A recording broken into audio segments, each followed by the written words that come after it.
प्यारे बच्चों, मैं आज आप लोगों को आईसी विधि पर अपने YouTube चैनल में स्वागत करता हूँ। मैं आज आपको क्लास 9 यूपी बोर्ड के गणित में पहला चैप्टर संख्या पद्धति का बेसिक कंसेप्ट बताने वाला हूँ। आप बेसिक कंसेप्ट समझने के लिए वीडियो अंत तक जरूर देखें ताकि आपको पूर्ण रूप से वीडियो समझ में आए, पूर्ण रूप से जो उसमें कंसेप्ट पढ़ाया जाए वो समझ में आए। नहीं समझ में आती है तो आप कमेंट करें कि ये टॉपिक समझ में नहीं आ रही है, उसको फिर दोबारा आपके लिए मैं कोशिश करूंगा। ओके, चलिए समय को लॉस ना करते हुए आप बेसिक कंसेप्ट पे आते हैं। पहले जो कंसेप्ट हम लोग को पढ़ना है वो कंसेप्ट है प्राकृतिक संख्या। क्या है प्राकृतिक संख्या? ये प्राकृतिक संख्या होती क्या है? आइए प्राकृतिक संख्या किसे कहते हैं जानते हैं। गिनती की संख्या जो गिनते हैं हम 1 2 3 4 शुरू से गिनते आ रहे हैं, उसी का नाम क्या है? प्राकृतिक संख्या। जो शुरू से हम गिनती गिनते आ रहे हैं ना, उसी का नाम क्या है? प्राकृतिक संख्या है। तो आइए लिखते हैं गिनती की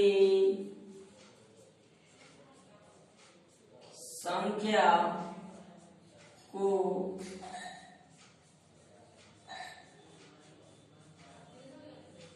प्राकृतिक संख्या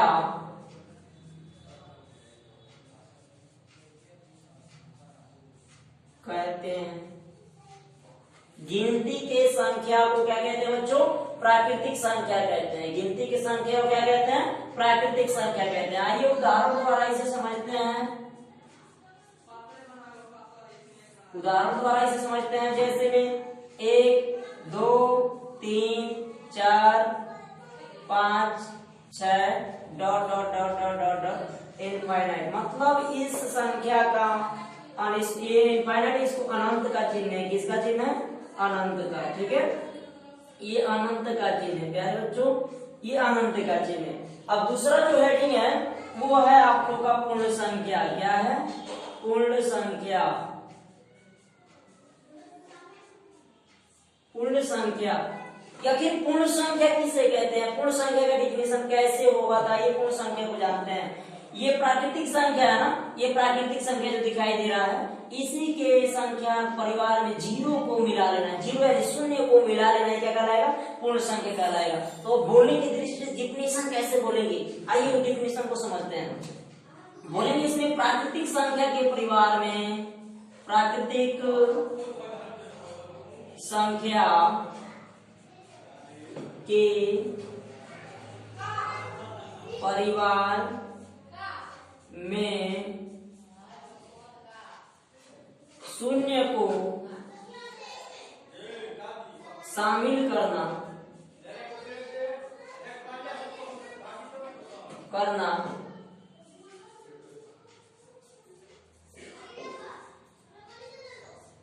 प्राकृतिक संख्या के परिवार में शून्य को शामिल करना ही क्या कहलाता है?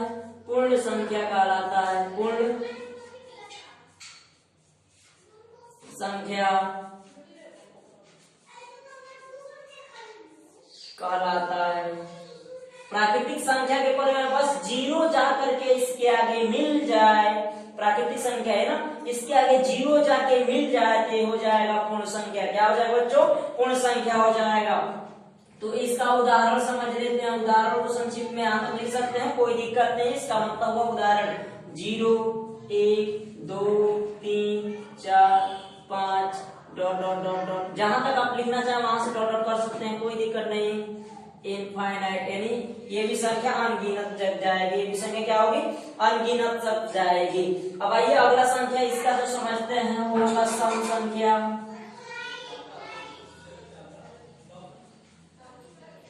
सम संख्या किसे कहते हैं?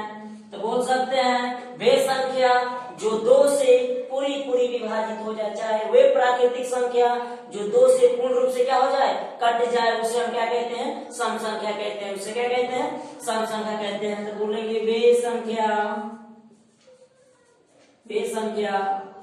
जो 2 से पूर्ण रूप से कट जाती है, कट जाए कट जाए उसे सम संख्या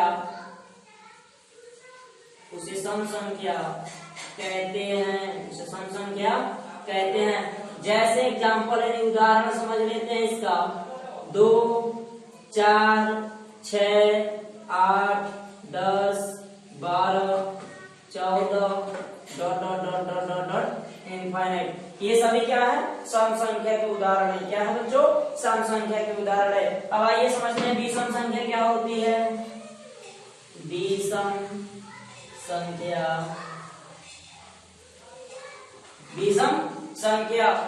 संख्या क्या होता है? तो वे संख्या जो 2 से नहीं कटता हो, उसे क्या कहते हैं? विषम संख्या कहते हैं। वे संख्या जो 2 से नहीं कटता है,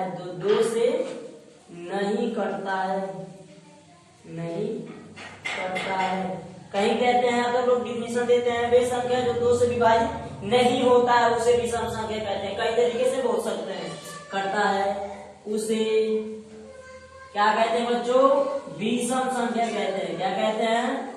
विषम संख्या कहते हैं। उसे विषम संख्या कहते हैं। जैसे भी लिख सकते हैं उदाहरण के लिए उदाहरण क्या होगा? 1, 3, 5, 7, 11, 9 भी होगा, 11, 13 इनफाइनाइट यानी अनंत तक।